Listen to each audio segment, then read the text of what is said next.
All right, what up, what up, what up, what up, what up? You already know what to do. It's your boy B Phil, and it's time to look at something just a little old, right? In the past.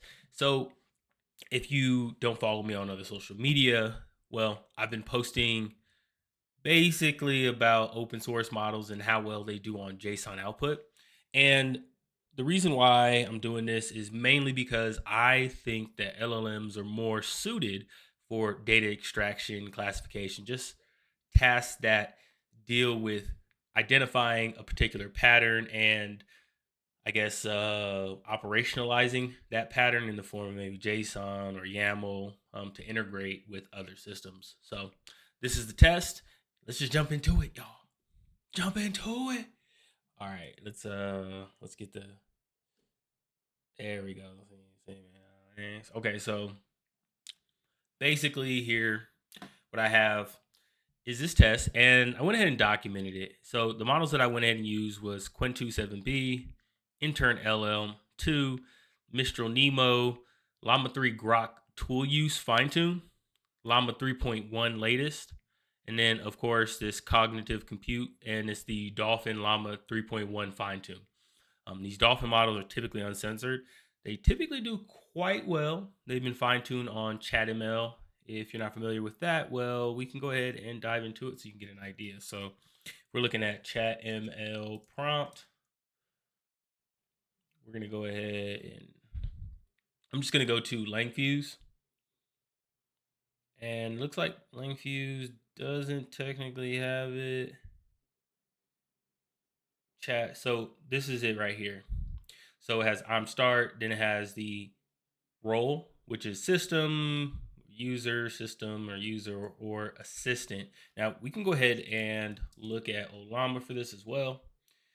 And if we go to the cognitive compute, we can search that really quickly. And all we need to do is let's just find one right here. And we can see the actual prompt here. So I'm start and then system, I'm starting and user, and then I'm starting an assistant. So kind of pre-fills the assistant in a way, but that's what I'm talking about when I'm talking about chat ML. So a lot of these utilize that format for the most part. The Llama 3.1, we can go again on Olama and we can look for it. And you'll see this is slightly different. This is something proprietary, or this is something that was created by Meta. And Meta has this slightly more involved way of specifying these. So you see here this start header ID, and then it has a system, and then it ends the header. So it's the header of any particular message. And then you can go ahead and keep scrolling, and you'll see that it's interesting here because I'm looking. So end of token ID. So we put all the system stuff into here, and then it ends that here. That's for the system message. And then we can go ahead and see again, start of header. This is going to be the user. And then it goes all the way down here after the content, right? End of token ID.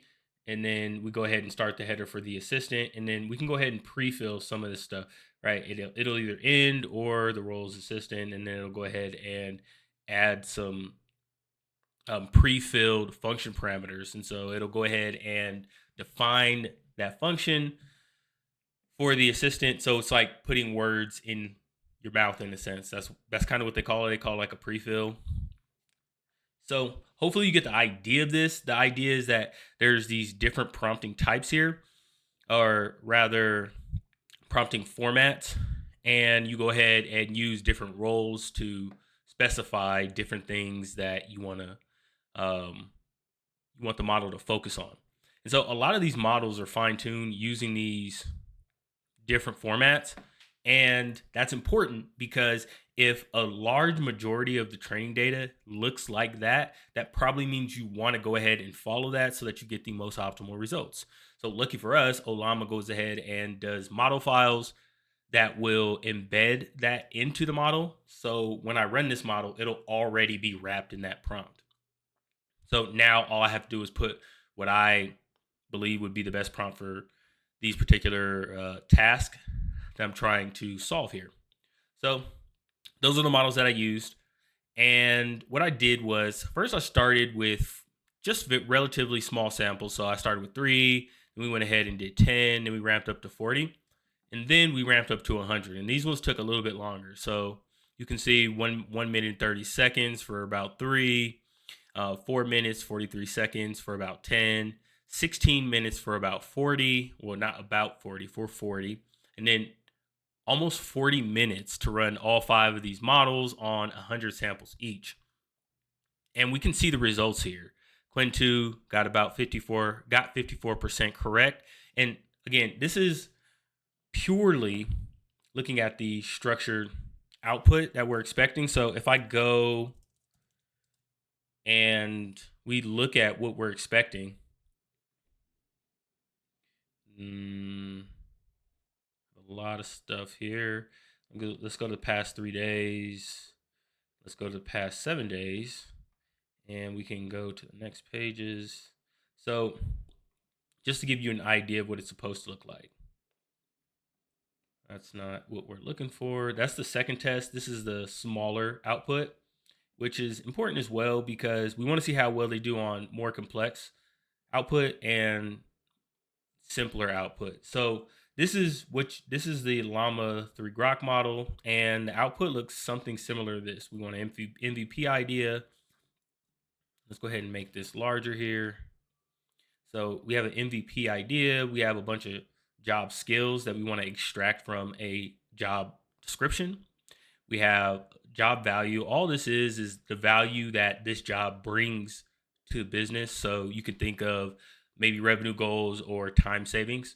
The actual business goals inferred from the job description. So the business's mission and the industry. That's what it's supposed to look like. If we go and look for a larger model, so I'll go to Haiku. Well, we're not sure if this is 100% a larger model, but this business task Haiku actually gives us a better look at this, in my opinion. Now, if I could close this cache hit tag, I probably can't, huh? Okay, that's unfortunate. Let me find another one because that one is quite sloppy. We can go and this is relevance. This is 1 minute. We're trying to find where those cache hits don't look super crazy because, all right, that's just a bunch of noise. All right, great. So we have this where you're seeking skilled migration experts. So this is just a job description. And what I've done is I've saved the job description there. And then we could see the JSON schema that we're supposed to output. But more importantly, this is what we're trying to do. So we have inferred value, and then we want to have a reference to where the model pulled that from within the actual job description.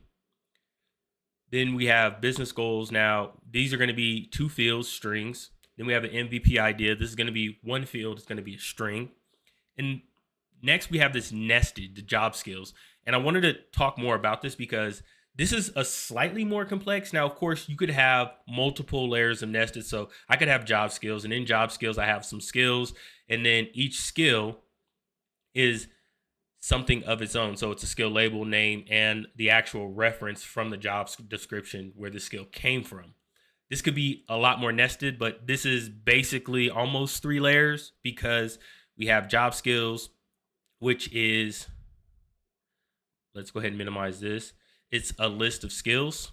So we have skills in here, and we could put another field that maybe is like a dictionary of other things, but this is just a list of skills. So we're going to need to have it output a list. And then inside of that list is going to have to go ahead and make objects that are skills themselves. So dictionaries that are skills, and the skills are representative as skill label, skill name, and the reference.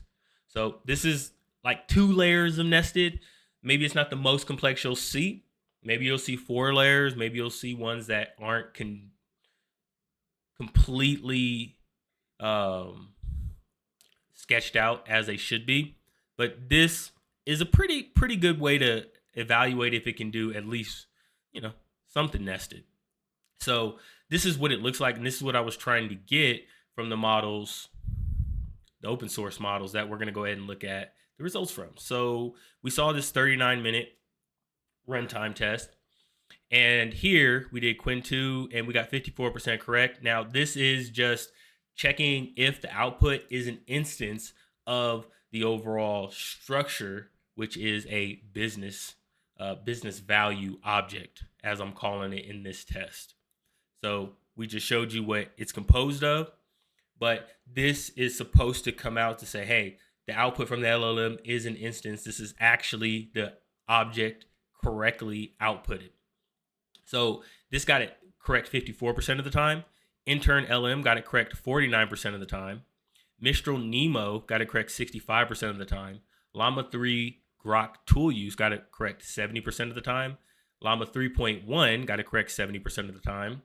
And then Dolphin, Llama 3.1, got it correct 82% of the time. Now, a lot of these, as we saw in the beginning, have a field for system, a system message or a system prompt.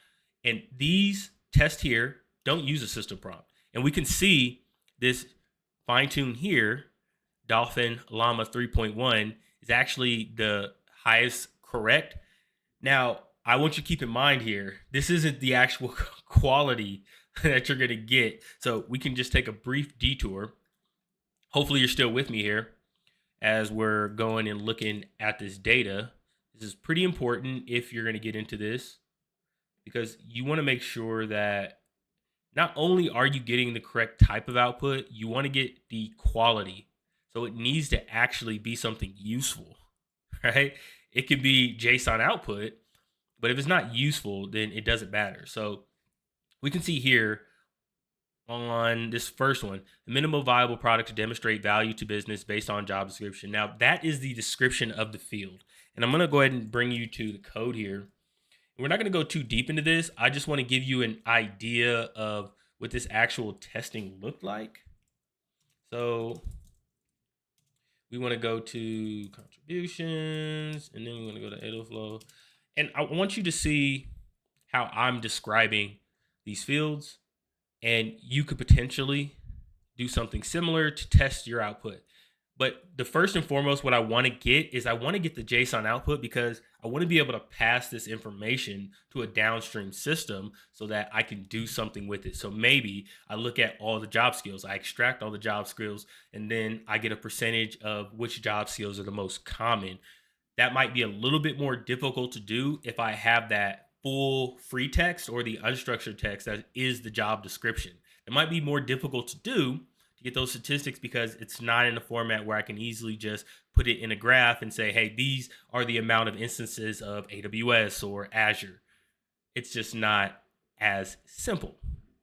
So these are the, let's bring these up here. And we could see this business value here. And I'm going to go ahead and make this larger for y'all. This business value is a data class, right? And it has MVP idea. It's a string. And you can see this description here.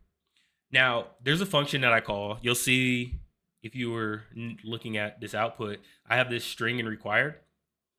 This is actually a way that it's annotated with Edelflow.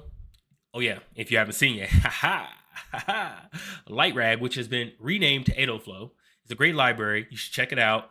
This facilitated all these tests and allowed me to go ahead and easily switch between these Ollama models, which is a pretty big feat. It works with the extractions, the generator out of the box that I've created. And all you have to do is, if we're looking here, I have these model keyword arguments. And so I just say the model, maybe I pass in the system prompt, and these are all going to be passed into Ollama under the hood. And then I can go ahead and specify some options here. Really simple. I actually have other models as well. So I have some Ollama ones, other Ollamas, and I have the GPT-4 series models. Then I have the Anthropic models. And of course I have the Grok series models, which these tend to do better. From my experience, the API is better than locally for a 3.1, which is very interesting if you think about it. And then of course I have the Fireworks API. So there's a little bit of light LLM in here. There's Ollama in here. And then there's native model providers. Just another brief shout out. If you go to Edelflow's GitHub repository, you'll see that there is actually the optimizers that are coming out here soon, just about done. So when these come out, I'm gonna come back with this, and we can optimize these prompts to see if we can get a better output here. But ultimately, I'm using Adaflow, previously LightRag, to facilitate these tests. Now back to the video. So we can look here, and we were looking at how I've defined these fields. So you can see that it actually output this directly. So it was just repeating what the actual data class was telling it to do, or what I have as a description for the field. And that's not particularly useful because we want to know a minimum viable product related to the job description. If I'm someone who's looking to join a particular team and I want to prove to them that I can provide value to them and we could go ahead and be successful together, well, maybe I want to show them something very small where they can get that small win really quickly. So company industry, of course, this is just the industry, and then the job values. So the inferred value the employer is hoping to get by hiring this role. So that seems pretty clear. It could be clearer. You let me know in the comments below. So then we have the inferred value. So the inferred value that the employer is hoping to get by hiring this role. And then we want to see the reference. The reference to the value the employer is hoping to get by hiring for this role. So this is the reference in the text. Maybe it could, again, be more clear so that the model could better pull that value and put it in this field. So you can see here that we want a list of these job values. It's nested. Then we have a business goal. So the inferred goals the employer is trying to achieve overall. And then we can look at business goal.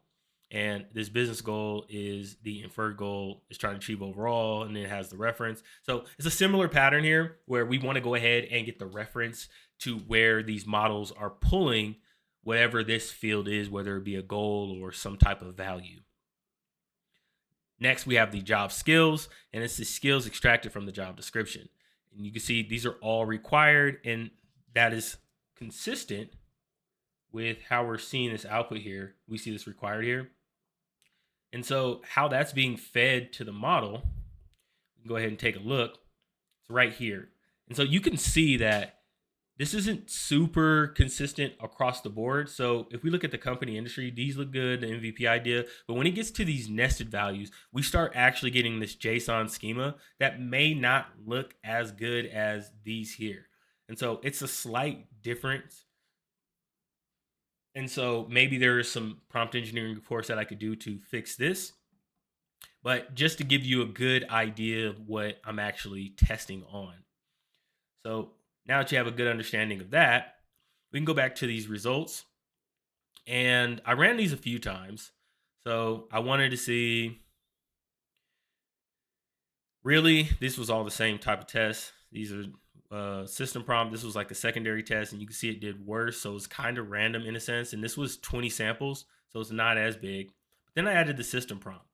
And we could see pound for pound that if we do, this is why I was kind of resetting it. If we do 20 samples here on Quinn 2 without the system, then 20 here, on the first 20, we go ahead and get 40%. Second 20, we get 40% as well with the system prompt.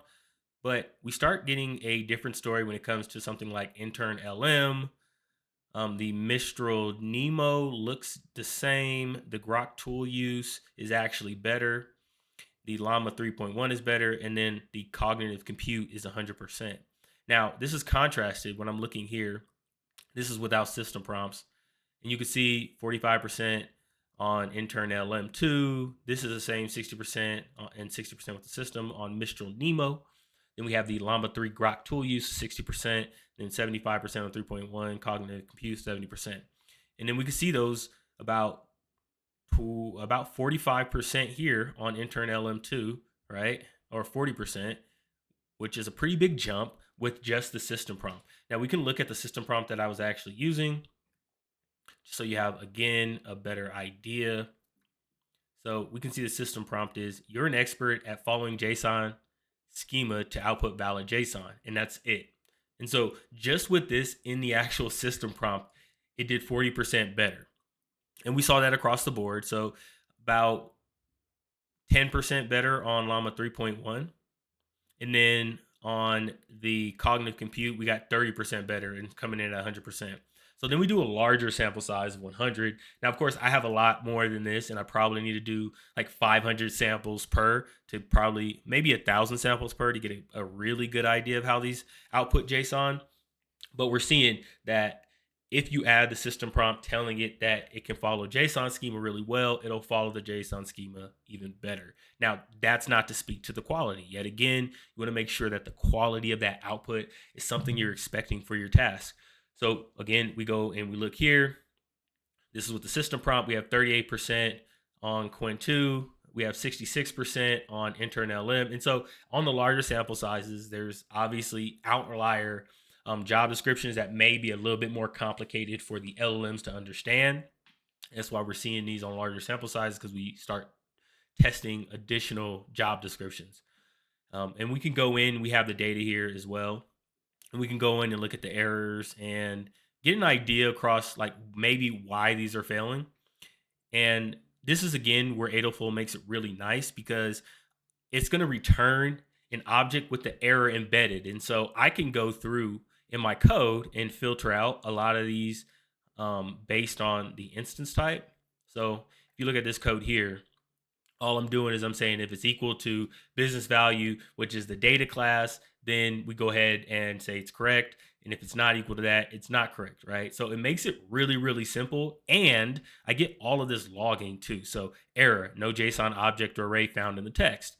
And then it goes ahead and gives me the raw output here, which is super useful because I can see what it output instead of the actual data class that I was looking for. And you can see here that it just went ahead and summarized or gave a range of pay, which is interesting. And we can see here, so error parsing data class, and then we go to the raw output, and we can see that it did output something that looks like it, but there's something that's incorrect here. So you can see here, experience years and requirement, job requirement, it started making things up. And this is Mistral Nemo. So you can see there's like these little corner cases, and maybe they're not even corner cases. They're actually just, you need some more prompt engineering for these smaller models, which is fine. But what I wanted to test here is the same prompt that I would give like a Haiku or a GPT-4o Mini that get 100% on this, and they give me pretty good quality. So we can see here the Dolphin Llama 3.1 model actually did the best out of all of these, coming in at 91%. So next, what I did was like, okay, well, that's a nested example. How would it do if it was just tasked with giving me 2 strings in the output? So what does that look like, Brandon? Well, I'm glad you asked. It's this pain service data class, and we have a pain point, which is a string. So pain point that the job poster has that needs to be solved, and then a service offering that would resolve the pain point. You can see these are 2 strings, and they're a lot simpler to output, I imagine. So then we look here, we did 100 samples with the system prompt, and you can see 100% with Quint 2, 96% with internal LM, 100% with Nemo, 75% with Grok tool use, which this is interesting that this fell to 75%, and this was a little bit simpler. 100% with Llama 3.1 and 96% with cognitive compute. So this wasn't the best on the smaller, and we can go ahead and look at what actually failed. And we look here, we see the error, no JSON found in the text service conduct. So it actually pulled some of the examples from the actual prompt that I was using. So if I click into this prompt, I have some example outputs. You can see service and pain point. And it actually did exactly what I wanted it to do: conduct an in-depth technical evaluation, debug service for your website, and then it did a pain point. And it did that. It just didn't output it into JSON. So there's these cases here where you can see it is doing what I'm telling it to do in the example, but it's not how I want it output exactly. So this could obviously be cleaned up with some prompt engineering. And that's something that, again, when we get that optimizer, it'll be nice. But you could do this by hand and just say, hey, well, maybe I remove those examples and I just go ahead and show the JSON schema that I want. And that would be a good test to have for these as well. Now, I didn't test without the system prompt. I'll come back with that next time. But basically what I wanted to show you is kind of the state of open source models right now. you could get pretty far with them if you have very simple outputs you're looking to get. The quality, I'd say, for these simpler outputs is quite good. So if I went and I again did the last 14 days and we looked at something like a Qwen 2 model. So we'll go Qwen 2 and we'll look here. And the job posting is this: key responsibilities, develop and maintain our AI powered home remodeling app, integrate, optimize affiliate marketing, implement tracking mechanism, collaborate with cross-functional teams. So it looks like just a job description at the end of the day. So we can look, we gave it the actual JSON schema, and then we can look at the output. So the pain point is the job poster seeks a developer with experience in AI, affiliate marketing, API integrations, and strong problem solving to enhance their home model remodeling app. Now that is true. It's a lot of stuff, but I mean, it does pretty much say that. Now, it probably could just say something like that's not their pain point. They're looking for um, to produce a particular application that's up to the standard of some particular user base. That's me just going off the top of my head, but this seems like it could be useful in a way. So service offering professional software development services specializing in AI implementation, affiliate marketing. So would be your service offering if you're this person to solve their problem and other people who have this similar problem. So I think the quality is pretty good. You can see it took approximately 22 seconds to go ahead and run this inference, and you can see on the whole 19, 23, 19, 19. So it looks like it's in the ballpark, no greater than 25 seconds. Some are even coming in at almost 5 seconds. So you can see it's quite fast. So pain point needs to find a highly skilled blockchain developer with expertise in designing, implementing, and supporting blockchain solutions.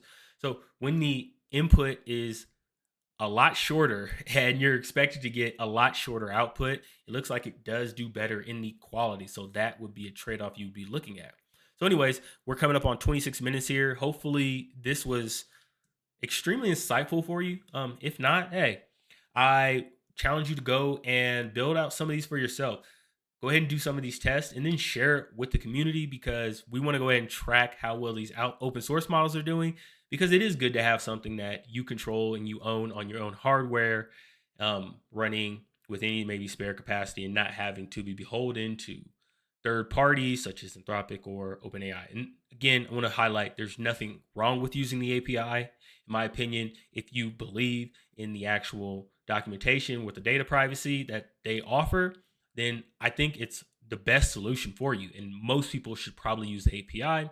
But if you have data privacy concerns and you want control over the model, what goes in and out, so on and so forth, well, open source model may be for you.